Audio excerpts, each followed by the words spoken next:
Do you feel YouTube is full of propaganda nowadays? What about Instagram? Huh? Are you satisfied politically? Do you think you'll ever change how you feel? Okay, a problem humanity has always wrestled with is on how to handle power. To govern a certain people is to find a way to handle the power they give you, right? So, an ideal government, be it a monarchy, an autocracy, a parliament, or a dictatorship, trades in rights for power. So, if I look carefully, as a citizen, I give the government power to take certain decisions for me in exchange for certain rights I enjoy. The power I give to the government could include, paying taxes and generally staying in a shared sense of unity with the country. I don't go about killing and robbing as I please, at least most people like me. In exchange, I'm supposed to receive certain rights. They could include a right to life, freedom of expression, equality, justice, safety, right to constitutional remedies, etc. And the government provides it with its own mechanism like executive, judiciary, etc. So that's it, right? It's that simple. Almost all forms of proper government hinges on that trade. And yes, due to the absolutely corrupting nature of any power, the trade can go wrong. So, from our side, we could stop paying taxes, we could stop abiding by the law, we could even stop holding the government accountable. From the government side, they could make decisions not to our best interest. They could hold back on development and infrastructure.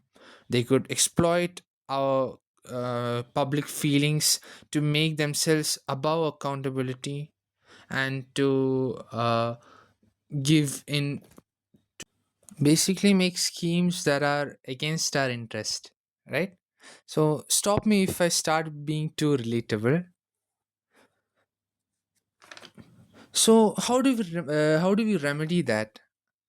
Let's look back on history on how our brave ancestors have tried to remedy this situation. There are two main methods. First is to change the government. So basically, you've seen French Revolution, right? It was basically replacing monarchy with at least a partially parliamentary form of government. There have been historical changes from parliamentary government to dictatorship, from dictatorship to again a democracy. Take India, for example, supposed to be the largest democracy in the world, but sometimes it's considered misleading nowadays, right? Okay, so another way of people remedying this situation is to change the people itself. So if you can't change the government, at least the government can label the people that they actually want. Some people could be considered more patriotic than others. So basically, if you turn the people that you don't like into aliens and unwanted people, then basically problem solved, right? This gives birth to a lot of movements like nationalism, fascism, in the negative sense. I mean, so enough talk about how badly we've dealt with the situation. I'll give you my solution.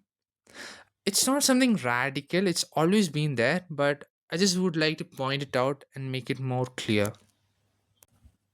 So, ta-da! Okay, my solution is a right to question. Have you noticed that corruption always entails a lack of questioning and a proper addressal of the same? So, according to me, a person's right to question ensures three main aspects of a question. So, I'll get on right to it. The first aspect is inception, basically, unrestricted autonomy of question forming in the mind. I would like to cite George Orwell's 1984. on how the thought police used to stop traitors from forming at the mind itself, at the mind level. So we can't have a system where we are not questions don't even form in our mind. Questions against the government, questions against the present order, against present policies. Such a system is not desirable. So there has to be a right to inception of questions. We need to be able to think clearly and in a at least unbiased way. The second aspect is a right to opinionate or a right to express your questions. This could be in public, in such public platforms like Facebook, Twitter, or it could be even personally in face-to-face interactions with others, with colleagues, etc.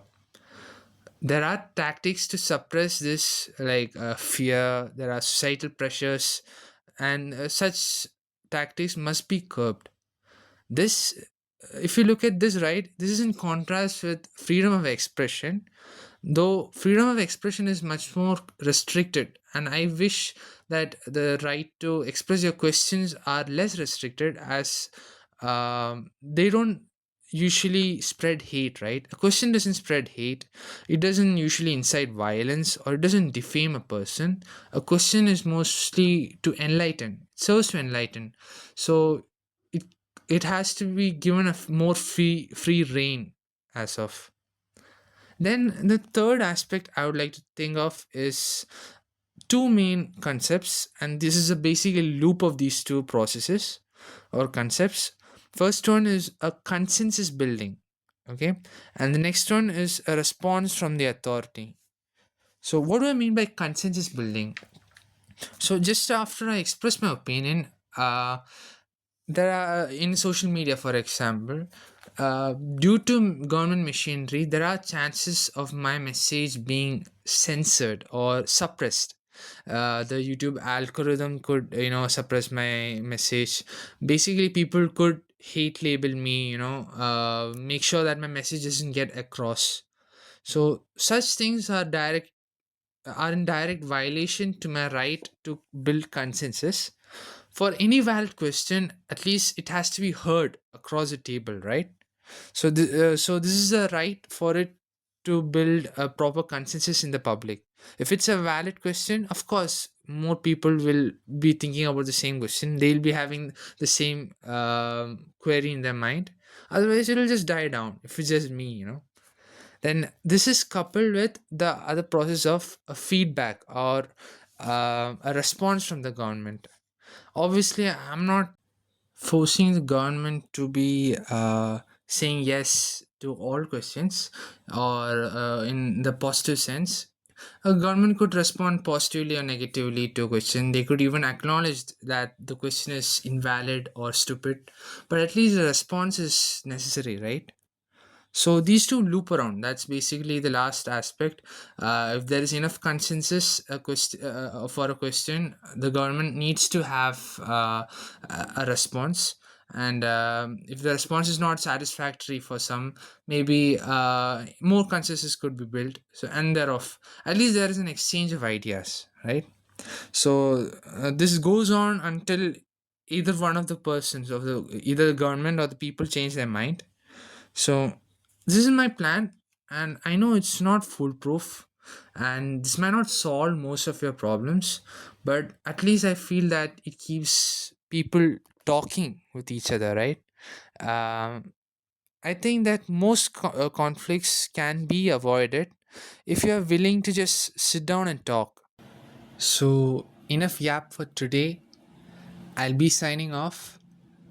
See you later.